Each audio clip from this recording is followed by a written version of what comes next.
जैसा कि last episode में हमने देखा कि रैंकिंग कंपटीशन के अंदर अब जब लकी ड्रॉ हुआ था तो जियान और लियू किंग की आपस में लड़ने की बारी आ गई थी। एल्डर जिन्होंने ये अनाउंस किया था वो जियान के लिए बुरा फील करने लगते हैं और जियान भी लियू किंग को घूर कर देख रहा था, जिसे देख जियान कहती है कि अगर तुम चाहते हो तो मैं लियू किंग को पीट देती हूँ जिससे तुम उसे हरा सको और फिर तुम एडवांस में प्रमोट हो जाओगे। जिस पर जियान उसको चुप करके अपने साथियों से कहता है कि तुम लोग मुझ पर विश्वास रखो। सभी लोग चिंता में थे इसलिए उसने ये कहा और लियू भी फिर खुश होने लगती है क्योंकि यही तो वो चाहती थी कि उसका भाई लियू किंग जियान को पीटे। अब लियू किंग नीचे एरिना में आ जाता है और जी जूनियर भी जियान से कहती है कि मुझे पता है कि तुम सही सलामत रहोगे। जियान उसको चिंता ना करने को कहकर अब एरिना में कूद जाता है और लियू किंग उसे कहता है कि मुझे उम्मीद है कि तुम मुझे शर्मिंदा नहीं करोगे और मुझे आसानी से नहीं जीतने दोगे। वो दोनों अपने अपने वेपन्स निकालकर एक दूसरे के सामने आ जाते हैं और जियान किंग लियान बियान से अपना आर्मर क्रिएट करता है और अपनी तलवार को लेकर लियू किंग की तरफ हमला करने के लिए आगे बढ़ता है, लेकिन लियू किंग उसकी तलवार को एक ही हाथ से रोक देता है और उसे पीछे धकेल देता है। ये देखकर ल्यूफी को बहुत अच्छा लगता है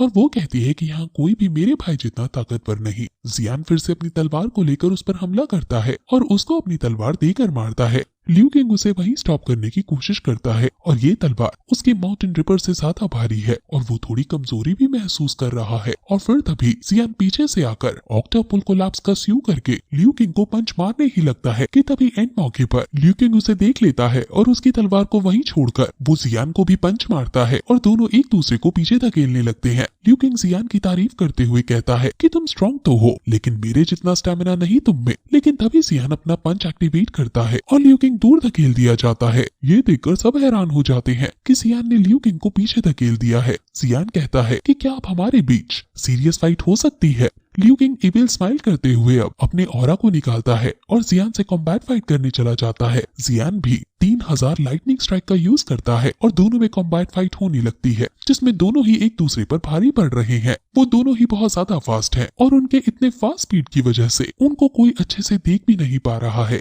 इनकी ऐसी फाइट चलती ही जा रही थी और जियान समझ जाता है कि वो इसे ऐसे नहीं हरा पाएगा। लियू किंग आखिर रैंकिंग लिस्ट के 3rd नंबर पर है। लियू किंग जियान को रुका हुआ देखकर पूछता है कि क्या हुआ, अब और नहीं लड़ा जा रहा। ऐसा कहकर वो जियान पर हमला कर देता है और उसको कई सारे पंच मारने लगता है, लेकिन जियान वहीं खड़े खड़े अपने आर्मर के दम पर उससे बच रहा है। वो अपनी फ्लेम्स को एक्यूमुलेट कर रहा है। लियू किंग भी अब अपने ऑरा को निकाल कर कहता है कि देखते हैं कि कितनी देर तक तुम्हारा आर्मर टिक पाता है। लियू किंग अब उस पर अपने घातक अटैक्स करने लगता है और जियान सिर्फ अपने हाथों को शील्ड बनाकर और अपने आर्मर के दम पर बच रहा है और उसका आर्मर धीरे धीरे अब क्रैक होकर टूटने भी लगता है। ये देखकर ल्यूफी को काफी मजा आता है और वो कहती है कि अब जियान को कोई नहीं बचा सकता। लिनजुआ भी कहता है कि जियान बहुत ज्यादा ताकतवर है लेकिन लियू किंग के साथ बैटल करना फिर भी मुश्किल है और इस बार शायद उसे हार देखनी पड़ सकती है। लियू किंग जियान पर कंटिन्यूअस अटैक करा जा रहा है और जियान के आर्मर में धीरे धीरे क्रैक आ रहा है और फिर फाइनली लियू किंग के जोरदार अटैक से वो आर्मर पूरी तरह टूट जाता है और फिर तभी हम देखते हैं कि जियान अपनी 2 फ्लेम्स को मर्ज करके बुद्धा लोटस फायर एंगर बना रहा है और इसलिए वो बिना किसी अटैक या डिफेंस के इतनी देर से खड़ा था। लियू किंग जब जियान पर हमला करने के लिए आता है तो तभी जियान उस पर ये लोटस छोड़ देता है।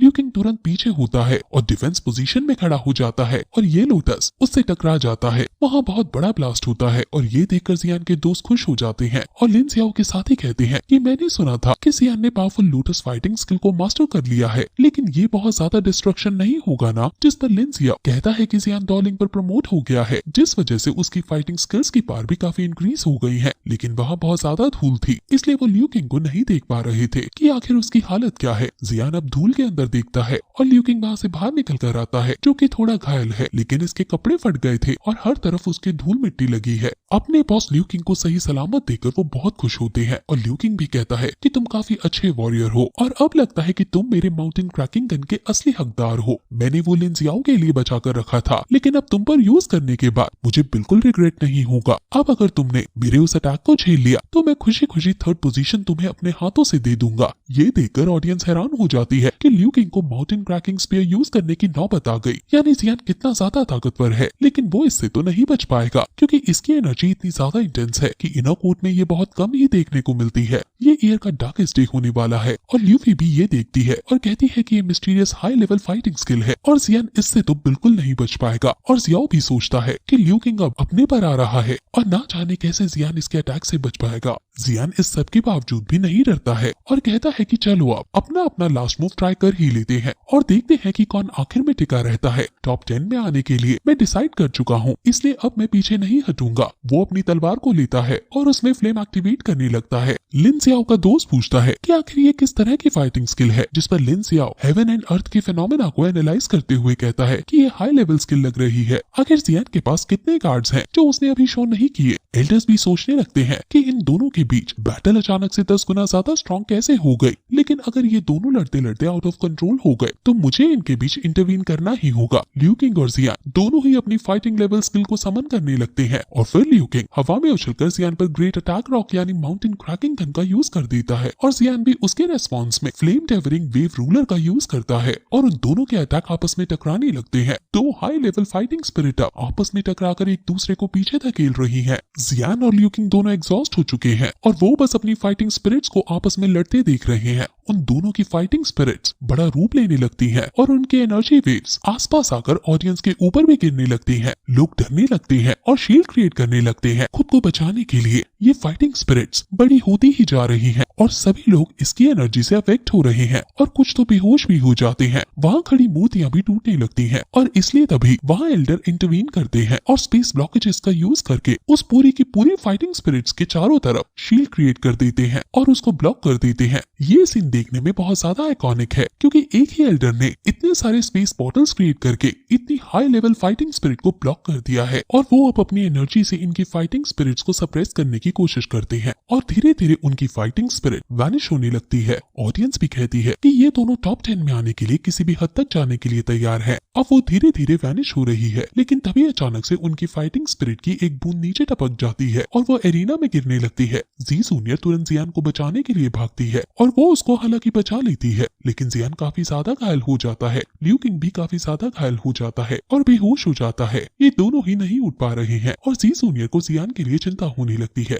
वहीं एल्डर आते हैं और कहते हैं कि मैंने इन दोनों की बॉडी को सील कर दिया था, जिस वजह से इन्हें ज्यादा नुकसान नहीं होगा। ल्यूफी अपने भाई को उठाने लगती है और लिन जियाओ कहता है कि ये इनर कोर्ट रैंकिंग कंपटीशन का सबसे डिस्टर्बिंग इवेंट है। वहीं एल्डर बताते हैं कि ये दोनों कोमा में चले गए हैं। बाकी एल्डर्स जब पूछते हैं कि फिर ये मैच कौन जीता, तो वो कहते हैं कि ये मैच ड्रॉ हो गया है और ये दोनों ही टॉप 10 में आ गए हैं। अब एल्डर अनाउंस करते हैं कि कंपटीशन अब खत्म हो गए हैं और क्योंकि ये दोनों ही कोमा में हैं, इसलिए ये दोनों ही टॉप 10 के अंदर अपनी जगह बना चुके हैं। लिन जियाओ थोड़ा दुखी हो जाता है कि उसे जियान या लियू किंग से लड़ने का मौका अब नहीं मिलेगा। अब एल्डर और भी बताते हैं कि प्रीवियस रूल्स के अकॉर्डिंग जो भी टॉप 10 में आता है तो वो स्टूडेंट्स जिसने रैंकिंग कंपटीशन में पार्ट नहीं लिया है वो इनमें से किसी को भी चैलेंज कर सकता है। ऑडियंस सोचने लगती है कि ये टॉप 10 में आने वाले सभी मॉन्स्टर्स हैं और भला कौन इन्हें चैलेंज करने की हिम्मत करेगा। जी जूनियर जियान को सहला रही थी और वो जियान से कहती है कि तुम मेरी डार्लिंग साइड यानी मेरी ब्राइट साइड देखना चाहते थे ना, तो मैं तुम्हें दिखाती हूँ।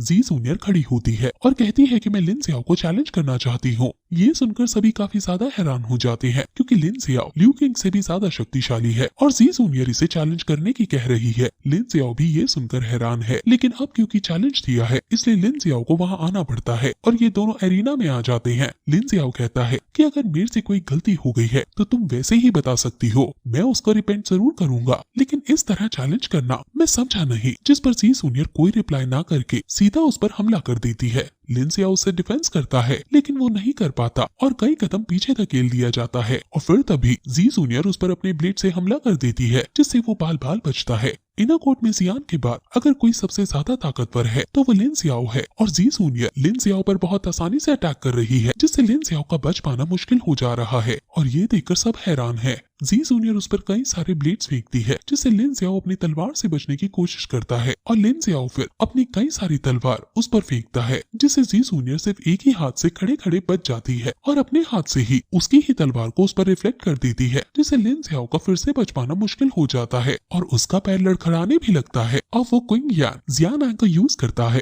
और बहुत बड़ी तलवार को समन करके जी जूनियर की तरफ फेंकता है। जी जूनियर उसे भी सिर्फ अपने एक हाथ से डिफेंस कर देती है और उसके इतने ताकतवर अटैक को चकनाचूर कर देती है और फिर उसके पास जाकर उसकी गर्दन पर तलवार रख देती है, जिस वजह से लिन जियाओ को सरेंडर करना पड़ता है। सभी जियान की गर्लफ्रेंड की इतनी ज्यादा स्ट्रेंथ देखकर हैरान है और ल्यूफी को तो यकीन ही नहीं होता कि ये इतनी स्ट्रांग कैसे है। वो पूछती है कि अगर तुम इतनी स्ट्रांग हो तो तुमने टॉप 10 के अंदर आने वाले कंपटीशन में पार्टिसिपेट क्यों नहीं किया, लिन जियाओ भी कहता है कि मैंने समझा था कि इस साल सबसे ज्यादा ताकतवर स्टूडेंट जो आया है वो जियान है, लेकिन तुमको देखकर मेरी ये गलतफहमी दूर हो गई। तुम्हारी जितनी स्ट्रेंथ है तुम तो जियान के मुकाबले की हो। जिस पर जी जूनियर कहती है कि मुझे रैंकिंग कंपटीशन में कोई इंटरेस्ट नहीं है और ना मुझे तुमसे कोई दिक्कत है। मैंने तुम्हें बस चैलेंज किया क्योंकि जियान मेरी डैशलिंग साइड देखना चाहता था, लेकिन अनफॉर्चुनेटली वो इसे नहीं देख पाया। लिन जियाओ भी सोचती है कि जियान कितना लकी है कि उसे जी जूनियर जैसी लड़की मिली। यहाँ ये सब हो रहा था और वहीं दूसरी तरफ हम कुछ लोगों को जो उड़ने वाले घोड़े पर बैठकर कहीं जा रहे हैं उन्हें देखते हैं और ये ब्लैक हॉर्न डोमेन में जा रहे हैं और इन्हें दिखाने के साथ ये एपिसोड यहीं खत्म हो जाता है।